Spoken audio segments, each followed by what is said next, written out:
আরজিকর কাণ্ডের তদন্ত পুনরায় শুরু হতেই অন্তরালে চলে গিয়েছিলেন পানিহাটির প্রাক্তন তৃণমূল বিধায়ক নির্মল ঘোষ। এবারে সেই নির্মল ঘোষকেই দেখা যায় ঋতব্রতদের অল ইন্ডিয়া তৃণমূল কংগ্রেসের বৈঠক স্থলের বাইরে। শনিবার তার আচমকা হাজিরায় রাজ্য রাজনীতিতে ব্যাপক চাঞ্চল্য ছড়ায়। যদিও সাংবাদিকদের মুখোমুখি হতেই প্রাক্তন বিধায়ক জানান মমতা বন্দ্যোপাধ্যায়ের কাছেই মন প্রাণ রয়েছে, এই বলেই তিনি তার বক্তব্য শেষ করেন। কিন্তু তার গা ঢাকা দেওয়া নিয়ে প্রশ্ন করা হলে পানিহাটির প্রাক্তন বিধায়ক পাল্টা প্রশ্ন ছুড়ে জিজ্ঞাসা করেন, গা ঢাকা কে বলেছে? মমতার সঙ্গে আমাদের হৃদয়, আমাদের প্রাণ আছে, আর বাকিটা উনি কি হবে? নির্মলদা, এটা কি অপপ্রচার? নির্মলদা, মমতা ঠিক করে দেওয়া বলা হচ্ছিল কন্টেস্টিং ক্যান্ডিডেট পলিটিক্যাল সিচুয়েশনে কে কোথায় আছে সেটা রাজনীতি। আপনি কি গা ঢাকা দিয়েছেন? কেন গা ঢাকা দেবো? না, এরকম একটা উঠছে যে আপনাকে পাওয়া যাচ্ছে না। কে বলছে? একটা লোকের নাম বলে আপনার কাছে তো এখনো নির্মল ঘোষ বিধানসভার প্রাক্তন মুখ্য সচেতক এই মুহূর্তে চলে এসেছেন একেবারে নির্মল ঘোষ। তিনি সরাসরি বৈঠকে ঢুকছেন। একদিকে নির্মল ঘোষের উপস্থিতি নিয়ে আগ্রহ দেখায়নি ঋতব্রত তৃণমূল শিবির। সাংবাদিক সম্মেলন থেকে স্পষ্ট জানিয়ে দেওয়া হয় তাকে বৈঠকে আমন্ত্রণ জানানো হয়নি, তাকে দলে যোগদান করানো নিয়ে এখনো কোনো সিদ্ধান্ত নেওয়া হয়নি। সেই সঙ্গে নির্মল নাম বিভ্রাট প্রসঙ্গে বিরোধী দলনেতা স্পষ্ট করে জানিয়ে দেন, যে নির্মল ঘোষ কমিটিতে জায়গা পেয়েছেন তিনি পশ্চিম মেদিনীপুরের নির্মল ঘোষ। ওনার ব্যাপারে কোনো সিদ্ধান্ত হয়নি, উনি এসেছিলেন, কিন্তু কোনো সিদ্ধান্ত আমরা এখনো গ্রহণ করিনি। এবং আমি তো বলে দিলাম, কমিটি তো না, ওনার সঙ্গে আমাদের কথাও হয়নি।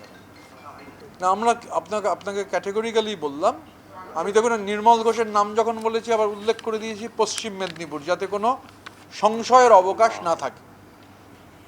আপনি যার কথা বলছেন তার সম্পর্কে কোনো সিদ্ধান্ত গৃহীত হয়নি, আমরা কোনো আলোচনা করিনি। তিনি এসেছিলেন। এখানেই না থেমে বিরোধী দলনেতা আরো জানান, নির্মল ঘোষ যদি দাবি করেন ওকে আমন্ত্রণ জানানো হয়েছে, তবে উনি জানান কোন ফোন নম্বর থেকে কল ঢুকেছে। পানিহাটির প্রাক্তন বিধায়ক নির্মল ঘোষ, তাকে তো মিটিংয়ে আমরা কেউ ডাকিনি। মানে আমাদের স্কিম অফ থিংসে নির্মলবাবু নেই, স্বাভাবিকভাবে মিটিংয়ে তাকে ডাকার প্রশ্নও নেই। এবং যে কারণে আমি তারপর যখন ওই চত্বরে ওনাকে ঘোরাঘুরি করতে দেখলাম, যে কারণে দেখবেন সাংবাদিক সম্মেলনেও আমি বলেছি যে নির্মল ঘোষ আমাদের কমিটিতে জায়গা পেয়েছেন উনি পশ্চিম মেদিনীপুরের শ্রমিক নেতা নির্মল ঘোষ।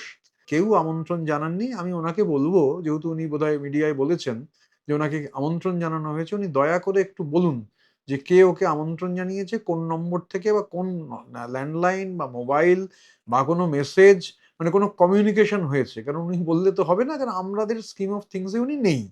নির্মল ইস্যুতে দিলীপ ঘোষ তোপ দেখে বলেন, তিনি আইন বিরুদ্ধ কাজ করেছেন, তাকে আইনের আওতায় আসতে হবে।